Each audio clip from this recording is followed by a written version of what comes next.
Tonight on CBC Vancouver News. We have seen a notable rise in cases in schools, in the broader community, in the eastern Fraser Valley. Why parts of the Fraser Valley are being hit with new COVID restrictions. Also, how are they contributing to supporting residential school reconciliation? Here is one. Questions and concerns around who is profiting from the sale of some orange shirts in BC. And the court order against the Fairy Creek blockades comes to an end.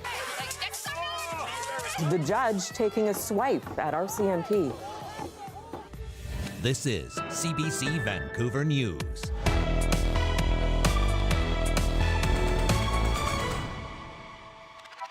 Good evening. Anita is away tonight. I'm Tanya Fletcher. Well, parts of the Fraser Valley are being hit with tougher COVID-19 restrictions tonight.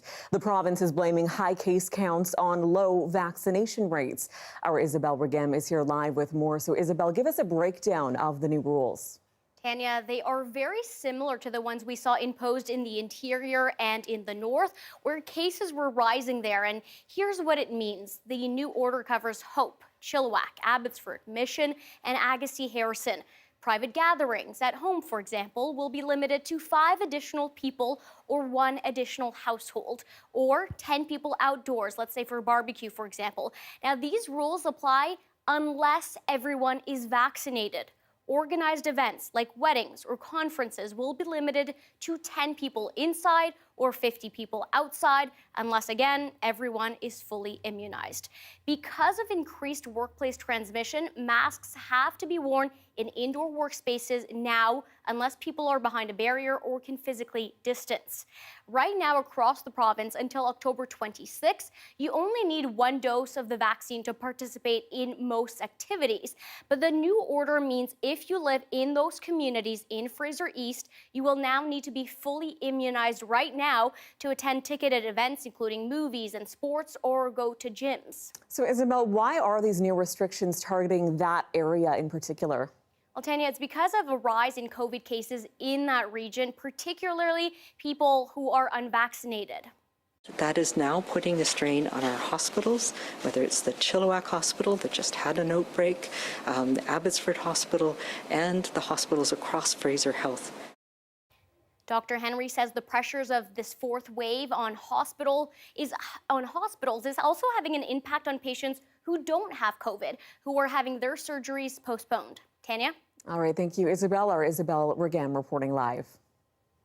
All right, let's bring in our Justin McElroy to dive a little deeper on this. And Justin, we heard from Isabel just now, it's low vaccination rates and high COVID cases that are causing these new restrictions in Fraser East. So just how bad are the numbers?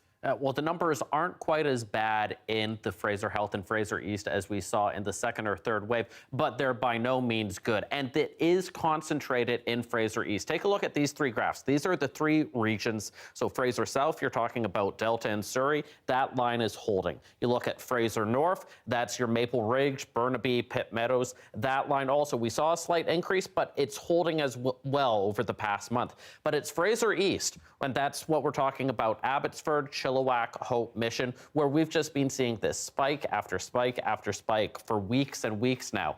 And the main reason for that, well, it comes down to vaccinations. Here's a chart of every single municipality in the Lower Mainland and the number of people over 12 years old who've gotten a first dose. And you see at the bottom there, there's Delta, Vancouver, North Vancouver, 93% or so, in the high 80s for everyone else, except for the 5 municipalities in Fraser East. All of them are between 70 and 85%. And the difference between 75 and 85% and 90% right now in terms of keeping transmission under control is so vital. We're seeing this in lots of jurisdictions across Canada and the United States right now. And so it's a pretty easy decision from a health perspective to try and put in more restrictions and try and incentivize more vaccinations, particularly in the eastern region of the Fraser Valley.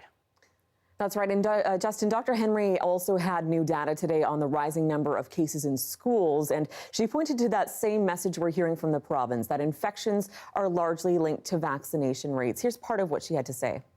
In terms of school cases and children, the cases that we're seeing are much more likely to be from families where adults in the family are not yet immunized, or to be exposed in settings where there are older children or adults that are not yet immunized. And so Dr. Henry says vaccination rates, not necessarily school settings, are driving infections in children of certain ages. Is that what the data you're seeing supports? Yeah, it seems to be. And it's key to understand that we really are seeing an increase right now, not in very young kids who aren't in school and not in children over 12 who can get vaccinated, but purely in that age group of 5 to 11. If you see this chart right here, 5 to 8 is the light blue line, 9 to 11 is the dark blue line. Those are the groups that are in school. Those are the groups that can't get vaccinated. And those are the ones in the last 2-3 weeks or so where cases have absolutely skyrocketed, where everywhere else they're either going down or static right now. Now, if you want a piece of good news there, if you look from health authority to health authority, it is those places in the interior, in the north, in northern Vancouver Island, in eastern Fraser Valley, where vaccination rates are lower, where we're seeing this spike in children. In places where 90% of the population eligible has gotten a shot, we're seeing those numbers low. Everyone's hoping that continues to be the case in the weeks to come. All right, thank you. That's our Justin McElroy reporting in studio. And we have more information now relating to COVID in the classroom. The province is once again posting information online about potential exposure events. It's all part of BC's updated COVID-19 notification program. The details just new today. The name of the school and exposure dates will be listed if a staff member or student went to school while infectious. Meanwhile, the Vancouver School Board voted unanimously last night to bring in a mask mandate for students kindergarten to grade 3. Before today, only kids grades 4 and up needed to mask while indoors. And starting next week, a third COVID-19 shot will be available for seniors in long-term care and assisted living province-wide. Dr. Bonnie Henry says an additional dose is important for this group because their immune response is not as strong as younger people's. The 15,000 British Columbians who are considered clinically vulnerable have already started receiving a third shot. A slight downturn today in BC's overall COVID case count, the province announcing 652 new infections. But the number of people in hospital is up from 303 to now 316.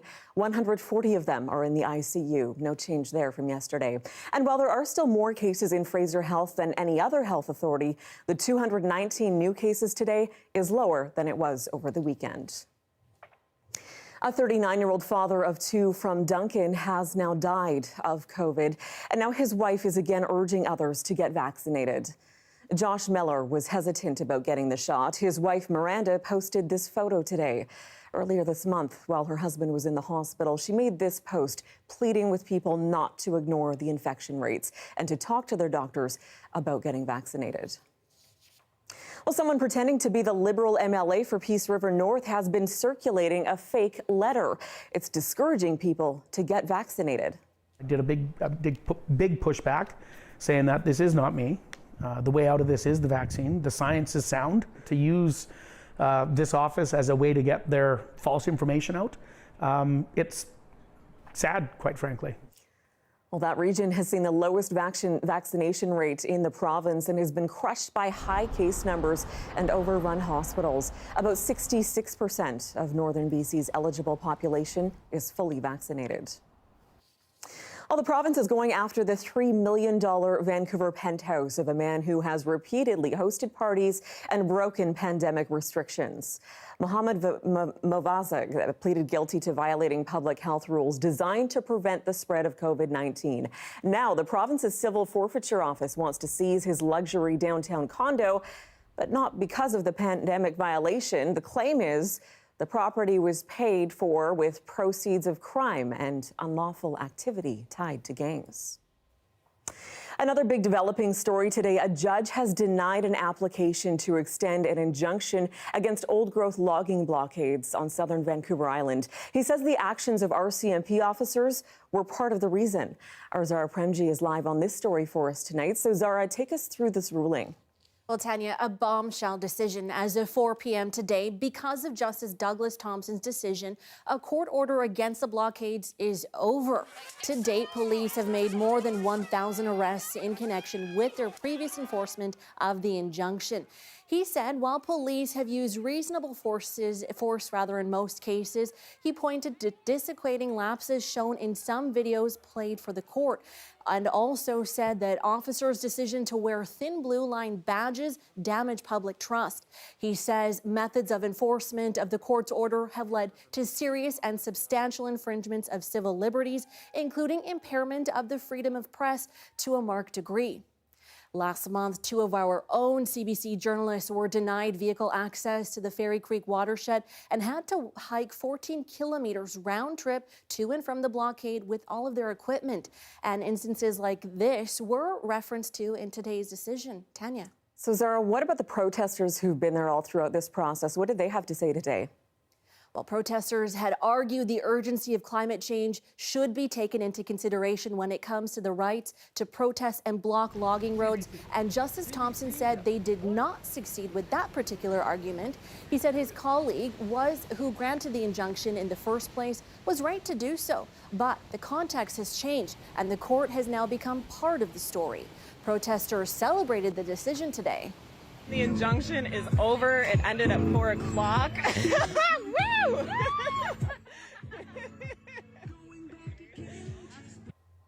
And now they tell CBC they weren't surprised by the decision. People are excited. I just saw a video of a dance party happening. We've known for a long time that the police actions out at Fairy Creek are illegal and violate the order of the injunction, and we've been saying that all summer. And so this is really vindicating and encouraging to see the court standing with us in that acknowledging that. They say they'll continue to protect all old-growth forests, including this one. Justice Thompson describes the protesters as good citizens in the important sense. They care intensely, but noted occasional instances of violence in their actions as well. Both Teal Jones and the RCMP have still not released a statement. Tanya. All right, Zara, thank you. Our Zara Premji reporting live tonight.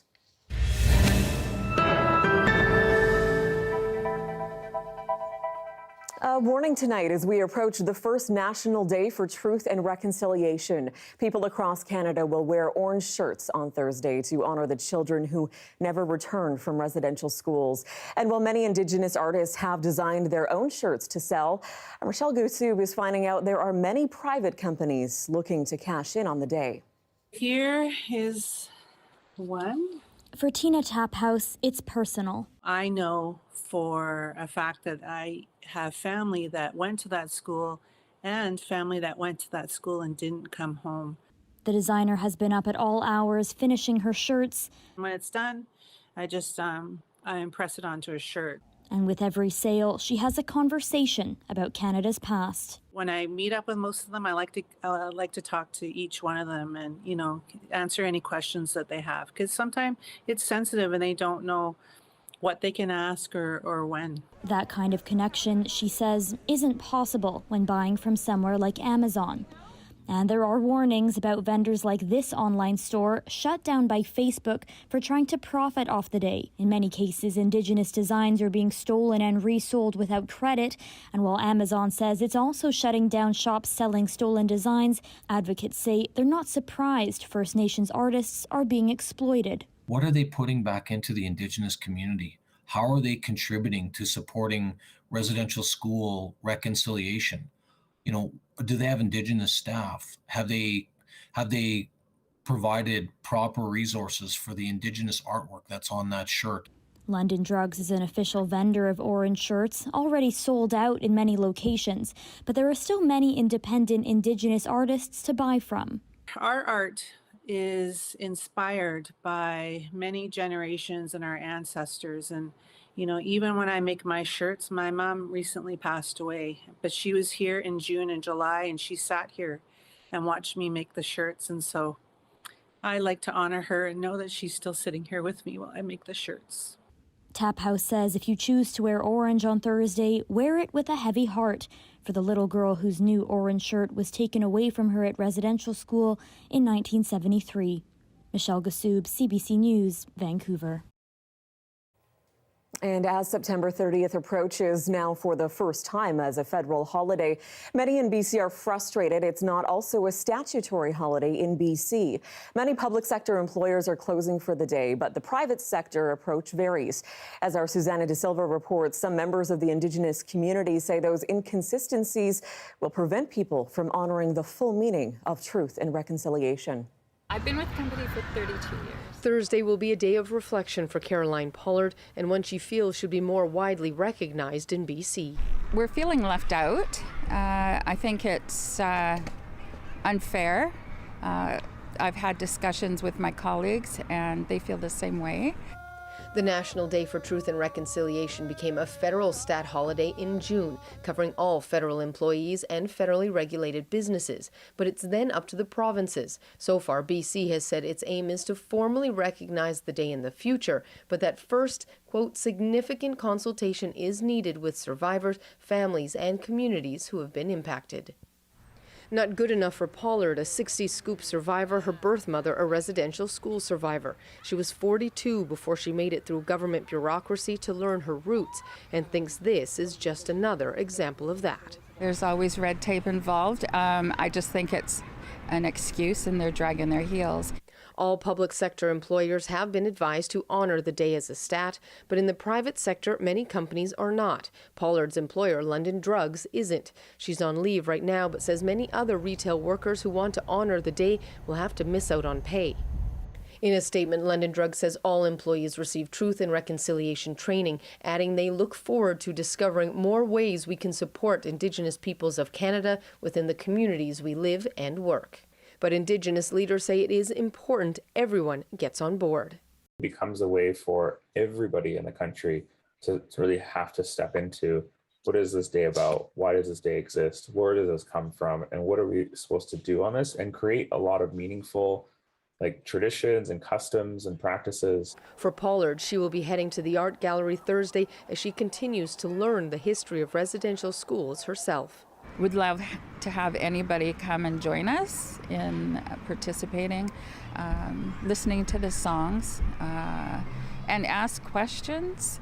As she hopes that those who do have it off will recognize it as a day to reflect, not just a chance to miss work.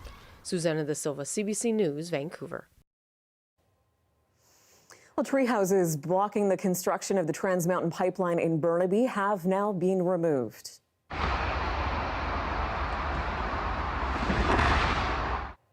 Today, crews dismantled the treetop camp in the Brunette River Conservation Area. Activists occupying the site have been violating a court-ordered injunction. Pipeline protesters have been in those tree houses since December. The Burnaby site has been a point of major contention for the Trans Mountain project. Protests and delays have pushed the pipeline's costs above $12 billion.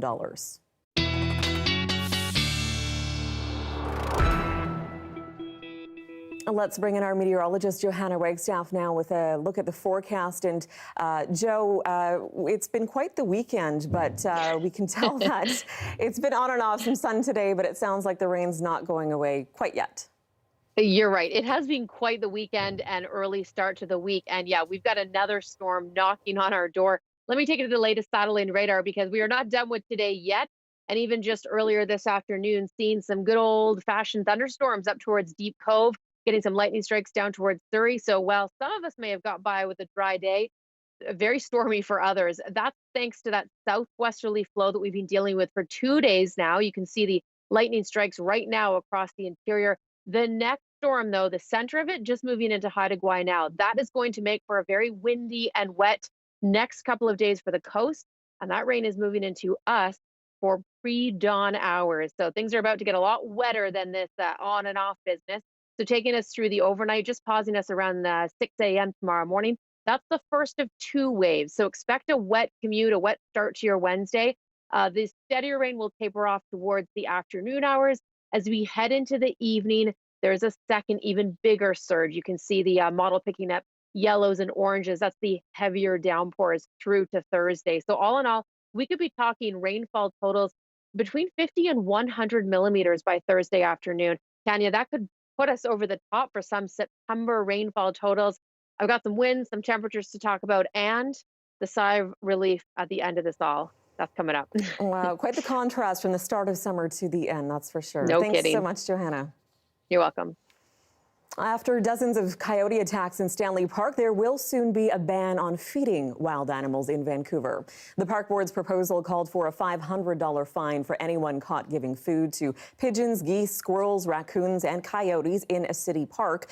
11 coyotes have been put down in Stanley Park, and 2 people have been arrested for feeding the animals. Final approval of this new bylaw will come at a later date. A new multi-million-dollar 5-year plan to move away from fossil fuels has been announced by BC Hydro and the provincial government. Now, this is an ambitious program that will see over the life of the program a reduction of 900,000 tons per year of greenhouse gas emissions. The Premier says that's equivalent to taking 200,000 cars off the road every year. Under the new plan, BC Hydro will spend $190 million to encourage people to switch fuel sources. That includes rebates for homeowners looking to get a heat pump and chargers for electric cars. The plan also includes money to bring clean businesses to BC. 3/4 of the energy used here in the province depends on fossil fuels at the moment. And thanks for being with us tonight on CBC News at 6. I'm your host, Tanya Fletcher. If you're not doing so already, you can always watch our program live on our free app, CBC Gem. You can also catch us on Facebook, YouTube, and Instagram. Well, still ahead with surgeries canceled, some Albertans are going private. Why they're spending big bucks to bypass a system that's been crippled by COVID.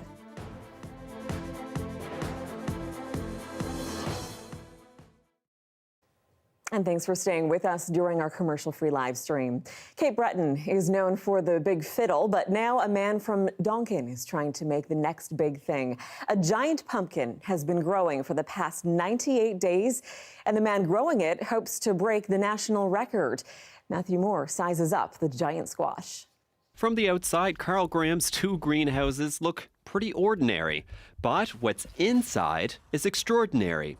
He's hoping this gourd breaks the Canadian record for heaviest pumpkin. My gut tells me this thing is going to go over the chart. And normally when my gut's telling me something, I'm usually right, so I don't know. We'll find out on Saturday. In order to weigh it on Saturday, the greenhouse will need to be taken apart. A crane will come in, pick up the pumpkin, and then load it onto a trailer. Then the 2 pumpkins will be weighed. Graham says he's been growing gourds for a while now. This by far is his biggest. It's estimating 2,200. I'm thinking it's going to be, I'm thinking about 2,350. I'm thinking it's going to go about 150 pounds over the estimated weight. I like to see it go 400 pounds over the estimated weight, but I'll take 150. The greenhouse is kept in great shape to help with growing. A watering system runs around the pumpkin, with the main root growing about 8 meters. Usually they're a lot smaller that come out of this greenhouse, but for some reason this one here just wanted to keep on growing and growing, and it's my own seed too that's after producing this pumpkin, so it's quite a thrill. According to Graham, there has not been an official pumpkin weighed in Canada over 1 ton. He's hoping his pumpkin, who he has named Howard, breaks the record. Matthew Moore, CBC News, Duncan.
In Alberta now, 1,100 people are in the hospital sick with COVID. About a quarter of them are in intensive care. And over the span of 2 weeks, nearly 200 people have died from the virus in that province. Amid that backdrop, the Premier and Health Minister came to the mic today. As Aaron Collins reports, not everyone is satisfied with what they had to say. As Alberta's hospitals continue to fill with COVID patients, the province's new health minister made his first appearance, stating the obvious.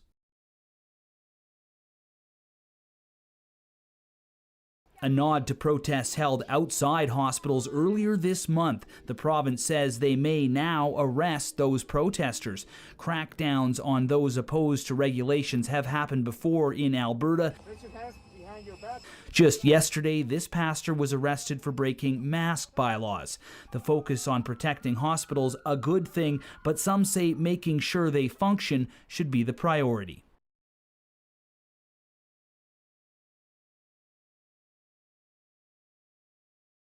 Apologies, some technical difficulties with that item.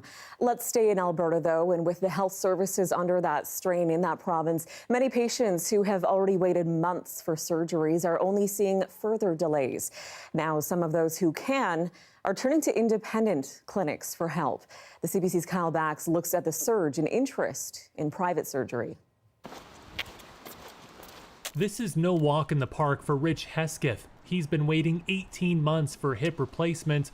It was supposed to happen today. Even bending down to pick up a pencil is an issue at this point. For the fourth week in a row in Alberta, the majority of surgeries are cancelled as hospitals are filled with COVID patients. So some people are now turning to private clinics. This private clinic in Quebec is performing 4 times as many procedures this year than normal. Demand is strong. Patients from across the country shell out about 20 grand to have their knee or hip replaced. Business is booming too for firms that help Canadians seek medical procedures abroad. The last month, we have had an endless supply of requests from Albertans for private surgery, like nothing we've ever seen before. The main selling point is certainty. The surgery will happen. But critics say private surgeries still impact the public system since patients can require follow-up care. It is a very complex argument to say that people are simply removing themselves from the domestic system and opening up capacity. Some doctors say the solution isn't more private surgeries, but ensuring hospitals aren't overwhelmed in the first place. For Hesketh, the high cost of private surgery is a barrier. I'm just afraid that if it's going to be another 6 months before I can get it done, like how much further down the rabbit hole am I going to go? For now, he'll continue taking medication to cope with the pain. Kyle Bax, CBC News, Calgary. After spending more than 1,000 days in Chinese prison, both Michael Spavor and Michael Kovrig are gradually adjusting to normal life in Canada. And now that also means getting your COVID-19 vaccine shot.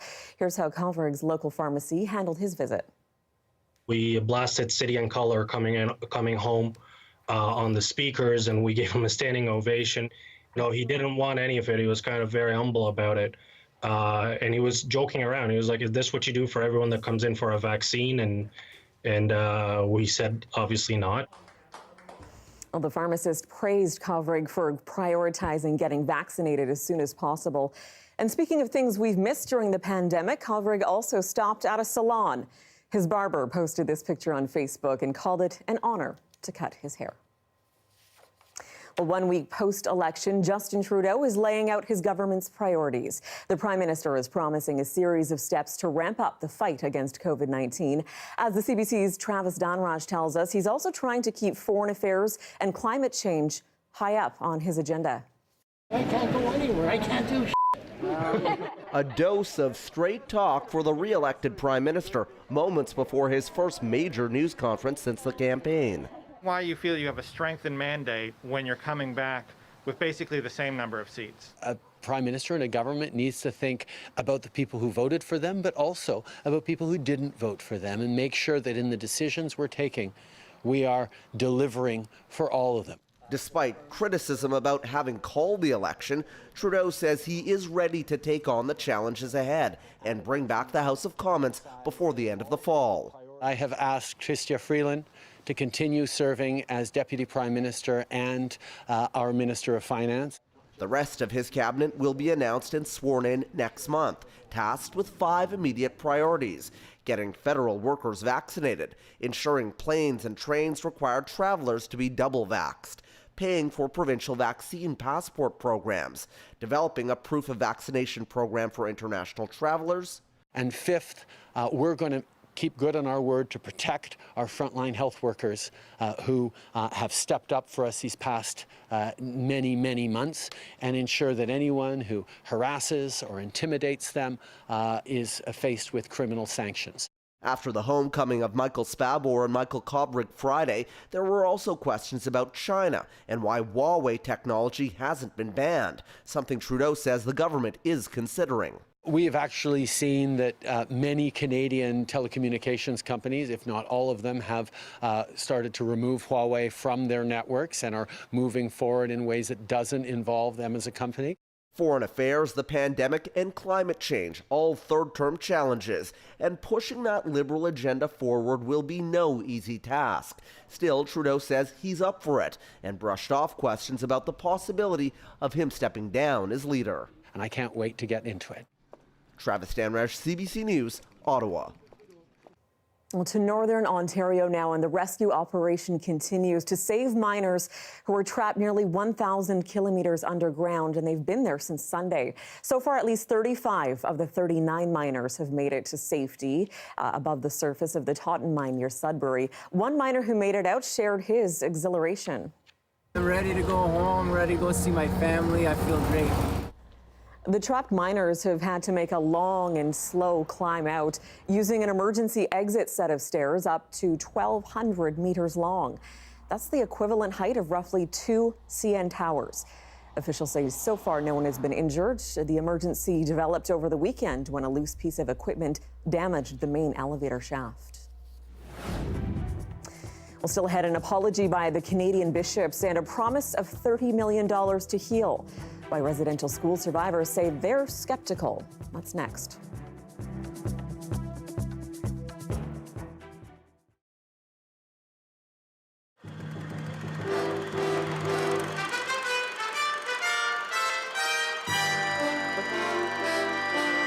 There's a fuss in Vancouver over what people are wearing to the beach, or rather what they're not wearing.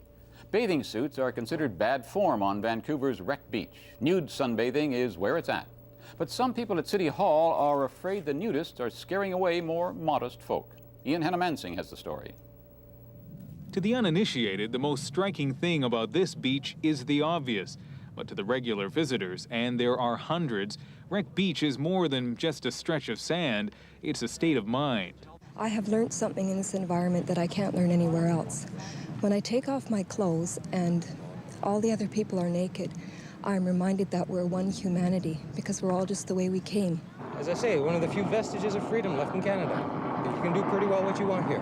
For the last 10 years, the provincial government has allowed nudity here, recognizing what had been unofficially going on for decades. But Greater Vancouver is thinking about restricting nudity on parts of this 6.5-kilometer beach.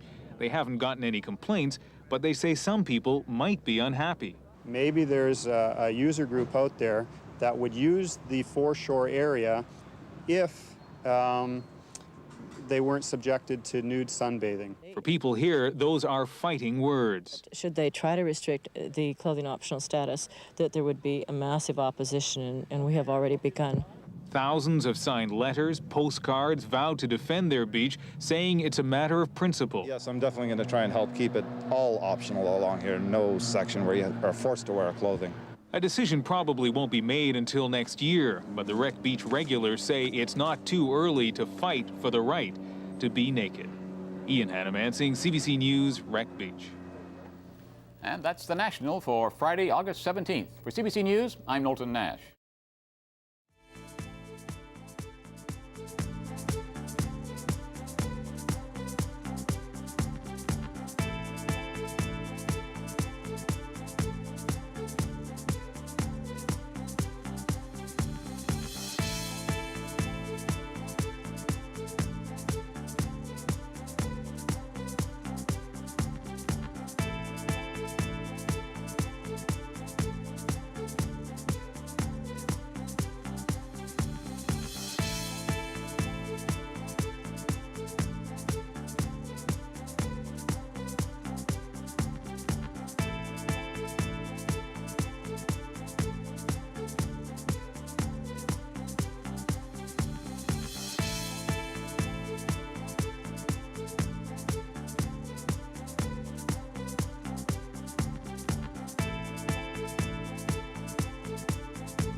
Here are some of the stories we're following tonight on CBC Vancouver News. Includes the communities of Hope, Chilliwack, Abbotsford, Mission, and Agassiz-Harrison. BC has hit the eastern part of the Fraser Valley with new COVID restrictions because of high case numbers and low vaccination rates. The caseload is putting a strain on hospitals. Private gatherings are now also limited to 5 additional people or 1 extra household unless everyone is vaccinated. All of the new rules can be found on our website. Well, starting next week, people living in long-term care and assisted living will get a 3rd COVID shot. The province's elderly people are more vulnerable to the virus, and we are still seeing cases in care homes. 15,000 British Columbians who are considered clinically vulnerable have already started receiving their 3rd shot. And a BC Supreme Court judge has denied an application to extend an injunction against old-growth logging blockades on southern Vancouver Island. The judge acknowledged that allowing the injunction to expire at the Fairy Creek watershed could cause serious harm to the company's interests and rule of law, but that the actions of RCMP officers have led to substantial infringement of civil liberties.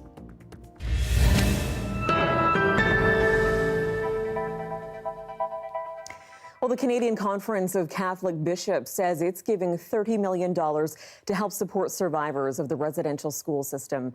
It's a pledge that has been called long overdue, and it comes just days after the bishops issued a formal apology.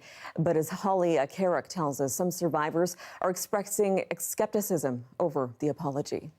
It means nothing to me as a survivor. It's an apology that rings hollow for this residential school survivor. On Friday, the Canadian Conference of Catholic Bishops put out a statement acknowledging its participation in abuses at residential schools and the ongoing trauma those abuses have left on Indigenous people. But for Jerry Shingus, the apology fell short. They should have had the residential school survivors present when they made that apology instead of making a public statement, because it would have meant a lot to us. Like reading it and seeing it in the media doesn't mean nothing to me. The apology came after a yearly meeting of bishops across the country. I understand that some might think that it's late and maybe not sufficient, but we just hope in goodwill that it will be received and we can begin, as I say, to mend and to restore those relationships. The Manitoba Métis Federation agreed that Catholic organizations have had many years to apologize for their role in the residential school system, but said it's never too late for an apology. It's an important step, a strong position, a foundation towards reconciliation, and to ensure that we move forward in this terrible part of our history. Both the MMF and Shingus say the apology needs to be followed with action. The Archdiocese of St. Boniface says here in Manitoba, Catholic churches will fundraise and will work with Indigenous communities to determine what's needed. Circles of reconciliation, working together in advocacy for water, for employment opportunities. But first, he says, both those who attend and lead the Catholic Church must continue to be educated. There's still a lot of misunderstanding, mistrust, racism. Not everybody is on board. Along with the apology, bishops agreed to hand over all records that could help in finding those buried in unmarked graves. Holly Carrick, CBC News, Winnipeg. And as we mentioned, Canada's first National Day for Truth and Reconciliation will be observed on Thursday. Indigenous leaders are calling on Canadians to solemnly reflect upon the legacy of residential schools. Leonard Monkman shows us how a growing number of survivors are sharing their own stories, giving Canadians the chance to learn from those with firsthand experience. Betty Ross says it's been a tough year. She's an elder from Pimachikamak Cree Nation. But she says she's fortunate because she has other residential school survivors to lean on for support. It is so crucial, it is so important to have that, because when somebody stands by you, and I want to refer back to the residential schools, we had no supports in those areas, nothing, not even doctors, nurses when we were sick or hurting. But to have that cohesiveness with the thrivers now, it's just beyond words. Christina Kitchikizek is folding orange shirts and sweaters that will be gifted to residential school attendees and their families. She attended Guy Hill Residential School near the Pas for 14 years. I wasn't able to talk to anybody or trust anybody for the longest time until I reconnected with the culture, ceremonies, sweats, medicines, and etc., all the good stuff. And a lot of that is happening in this one organization, and I've learned a lot from them. And, well, we learned lots from each other. Kitchikizek is talking about the Thrivers, a peer support group for residential school survivors in Winnipeg that includes traditional healing. The Thrivers get out on the land, pick medicines, and meet up with each other to offer one another support. In the lead up to the National Day for Truth and Reconciliation, the group is not just helping themselves. They're sharing the stories with some of Manitoba's MLAs. This is the start of Reconciliation Week, Sacred Fire. As we approach September 30th, we wanted to remind people that they can take action, and one of the ways to take action in reconciliation is to come to events like this. Eva Wilson-Fontaine organized this event, but has been connected to the Thrivers group for years. They've done lots of work in their healing, and the uncovering of the 215 children, it took a toll on them, emotionally, spiritually, physically, mentally, and it did on all of us, but more so for them. Groups like the Thrivers have built trust with each other and share openly. It's how they got through the stories that came out after the discovery of unmarked graves in Kamloops, and they're encouraging others to reach out to friends and families to do the same. It's a healing to share. It's a healing to cry, and that's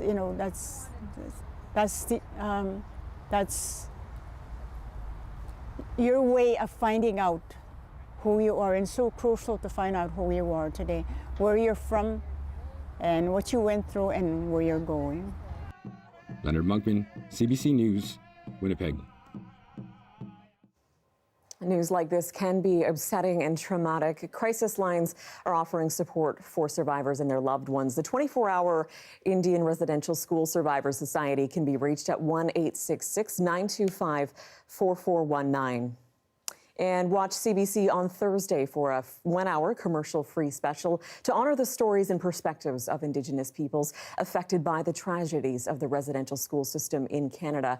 Inuk singer, songwriter, activist, and documentarian Elisa P. is hosting the special, which includes musical tributes and ceremonies in Indigenous communities across the land. Watch the National Day for Truth and Reconciliation Thursday on CBC TV, CBC Gem, or tune in on CBC Radio 1 and CBC Listen. That is at 8 p.m. here in BC. Well, still ahead, the world is eagerly awaiting the climate change conference in the UK, but the big question, will meaningful change take place as the calls grow louder and louder? Stay with us. And at 6:43, this is a live look at the volcano erupting in the Canary Islands. A notable change today as the lava reached the ocean. Our Johanna Wagstaffe will explain what that change is up next.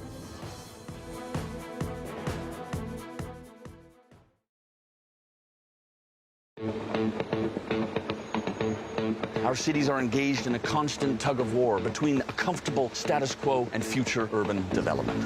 Many times we don't acknowledge that we are the city. Cities are not roads or buildings or metro systems. Cities are people. Public land, no trespassing. Well, then it's not public land, man. People want a life-size city. This city is our home. We can renovate it together. The question is not should we, but how. It is the great design challenge of the next 50 years. High above Medellin, we can really see how the city sprawls, not just along the valley, but up the mountainsides.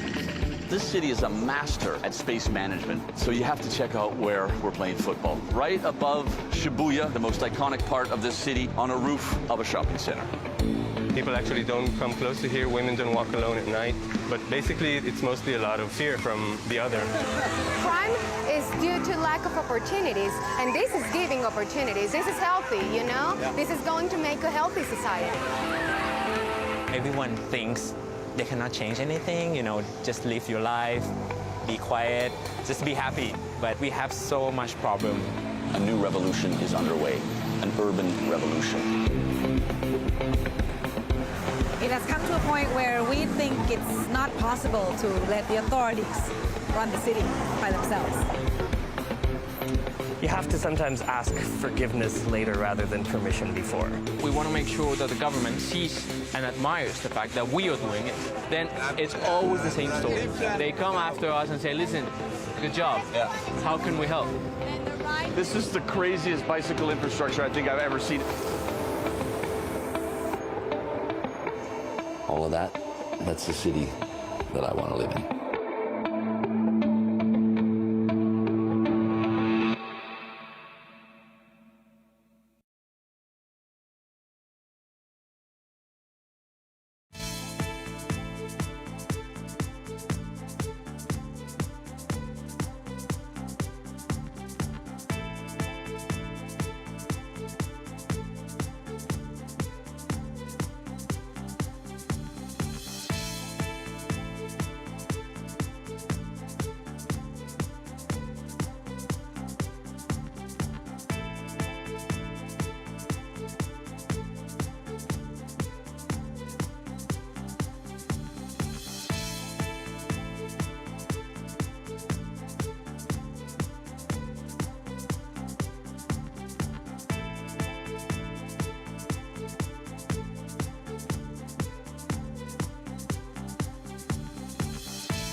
Welcome back. The UK is gearing up to host a crucial global summit to tackle climate change. It's set to kick off October 31st. Governments around the world are being urged to come to the table with new targets to cut carbon emissions. But as the CBC's Chris Brown tells us, there are some who say they are still waiting for earlier commitments to be met first.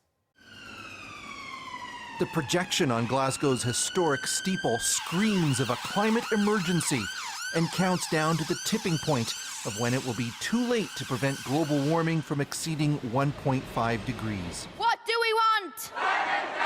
When do we want it? With a month to go before the COP conference, activists and politicians are gathering in Milan, where Greta Thunberg castigated world leaders for not being bold or brave enough. The emissions are still rising. The science doesn't lie. Ahead of Glasgow, nations will be expected to finalize firm emission reduction measures and fund a big pot of money to help poor nations transition to low-carbon economies. Canada's Environment Minister has been given the job of wrangling up some of that cash. We're working right now to corral commitments from all countries so that we're making progress towards that $100 billion number, which is the commitment. This Bangladeshi climate scientist says it's disheartening that it's proving so difficult to get even that done. Money was easy, and they just failed to do it. To me, that strikes me as being totally incompetent and negligent. While hitting the key climate policy targets is key, COP26 is also meant to be inclusive, and there are growing concerns that people from countries with the most at stake may not be able to effectively participate. Mim Black and Yvonne Blake speak for civil society groups. They fear tough COVID border controls in the UK and the lack of vaccines in many parts of the world will mean many people will be shut out of COP. The visa restrictions prevents people who should be here. Poverty prevents people who should be here. Scotland, meanwhile, is preparing for the moment when everyone shows up. As always, police are hoping any conflict is limited to strong language, but are preparing in case it becomes more than that. Chris Brown, CBC News in Glasgow.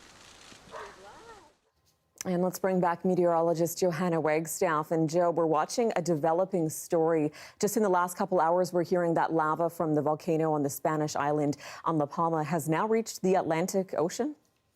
That's right. This is something that we have been watching and worried about since it first started erupting back on September 19th. You're looking at live video from the La Palma eruption. This is happening right now, early morning hours, local time. But yes, we are hearing from officials and seismologists on the ground that the lava has finally reached the ocean. The big concern there is the mix of that salt water and the composition of the lava to create toxic gas. Over the past 24 hours, we've seen a lot of smoke in the area as the lava burns through plantations. 600 buildings have been destroyed, thousands evacuated, but so far we've been able to get people out of the way as we track that lava flow. The big concern now is that toxic gas is a little more volatile. Coastal towns have been evacuated and the whole island under a state of emergency now that contact has been made, and you can sort of see all that ash. Hard to know what is ash, what is steam coming from the ocean. But again, that is a toxic mix happening now. I'm talking to seismologists on the ground, and they say that both are headed out to the harbor to start measuring that air quality. Just incredible, though, the eruptions that you are seeing live right now, and you can actually hear that rumbling as the eruptions have really ramped up in the past 24 hours.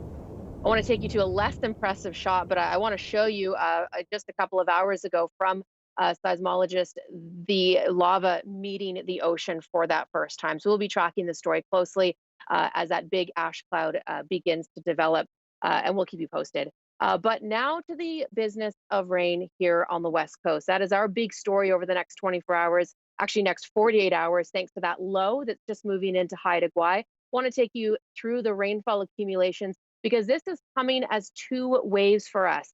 Taking you right through to Thursday morning, you can see already in the white on the North Shore, that's the 100+ millimeter bullseye. This is a bit of an atmospheric river, so tapping into a long stream of moisture from the Pacific. It's going to push some of our September rainfall totals close to records across the South Coast. And it's not done through Wednesday. That second push will come Wednesday overnight into Thursday. Bit of a break day for the interior. Kelowna, Cranbrook, you've got some sunshine tomorrow before that rain crosses over to you. But check out this forecast. Very wet and windy, I should add, through Wednesday and Thursday, Tanya. We can get through the next couple of days. We will be rewarded. Look at that weekend forecast. Friday, Saturday, Sunday, it'll be the other side of fall again. That's the way it goes in these bumper seasons. So get ready, Tanya. Back and forth. Thanks so much, Johanna. You're welcome. Well, still ahead, the return of drone racing and how a nearly 2-year hiatus has changed the game. That's next.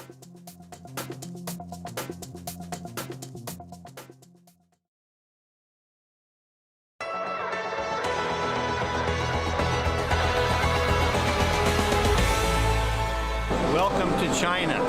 The Qingdao Fisheries and Seafood Expo is a big deal, a chance to promote Canadian seafood in our second biggest market. This year is no exception. Dozens are participating in the trade show, including 2 federal departments, Agriculture, Agri-Food Canada, and Fisheries and Oceans. Provincial governments, industry associations, and companies are all there, at least virtually. Victoria Co-op will have a booth, but no one will attend in person. COVID protocols in China require a lengthy quarantine upon landing. On the advice of government officials, locals are being hired.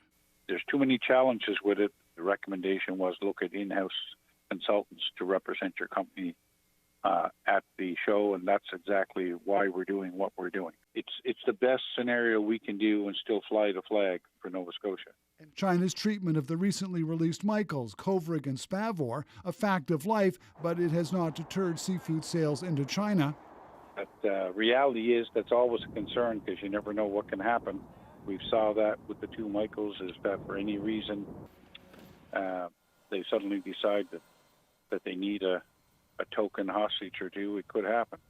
We really appreciate the opportunity for us to... For a second year, the expo will feature a Canada Seafood Conference.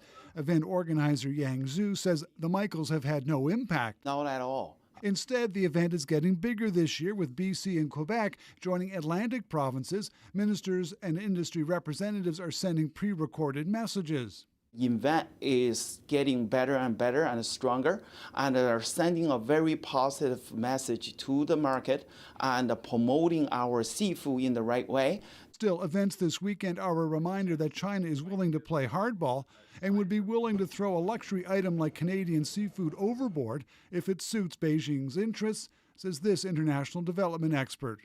They're looking to cut carbon emissions as a country, and an easy way to do that would be to cancel orders for airplanes full of live lobster. As for now, the trade show goes on, as does the seafood trading relationship with China that has become increasingly important here in Atlantic Canada. Paul Withers, CBC News, Halifax.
Hi, I'm Amy Bell. Here's what's in your CBC Vancouver inbox.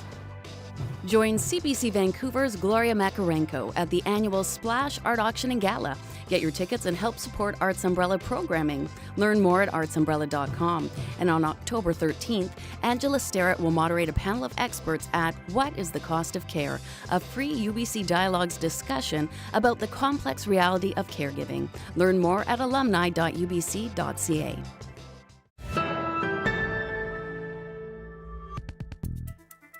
Well, after nearly a year and a half without racing due to the pandemic restrictions, BC's fastest drone pilots are taking to the skies once again. Our John Paulo Mendoza got a first-person view of this high-speed hobby. This is what high-speed drone racing looks like. This immersive view is what the pilot sees from the ground using FPV goggles. So FPV means first-person view. You fly this, there's a camera, and then it transmits to the goggles, and then you fly it like you are sitting inside the cockpit of the drone. When you're starting out, I'll suggest that you sit down first because it kind of messes up. It's like VR, right? So it's very immersive because you really feel like you're inside. While some drones are used for filming or mapping, these are built for speed and maneuverability. Pilots race to clock in the fastest 3 consecutive laps around this course. With up to 4 drones flying at once, it takes skill to avoid high-speed crashes. Oh, we go to 70 miles an hour or more. Like, it really depends on the setups, but like the big one that I just showed you, that thing can just go crazy speeds. This FPV club just held their second race since pandemic restrictions were eased in BC. We are on a good trajectory to grow the club, but we got hit by pandemic, so now we're trying to get up again, try to promote, let people know, help new pilots to get into the hobby so that they don't feel intimidated when they go to events like this. FPV grew more popular during the pandemic as a solo activity, but pilots say racing brings the community together. The winning is not really the important part here. It's still a small community in Canada. It's just bringing everybody together and just having fun doing something different than work and other stuff, right? The club wants to introduce more people to the hobby by holding indoor races this fall. John Paulo Mendoza, CBC News, Pitt Meadows. And you can always find our news program online at cbc.ca/BC. Our next local news is right here at 11 o'clock after the National, and Zara Premji will bring you that. Thanks so much for joining us. Have a great night.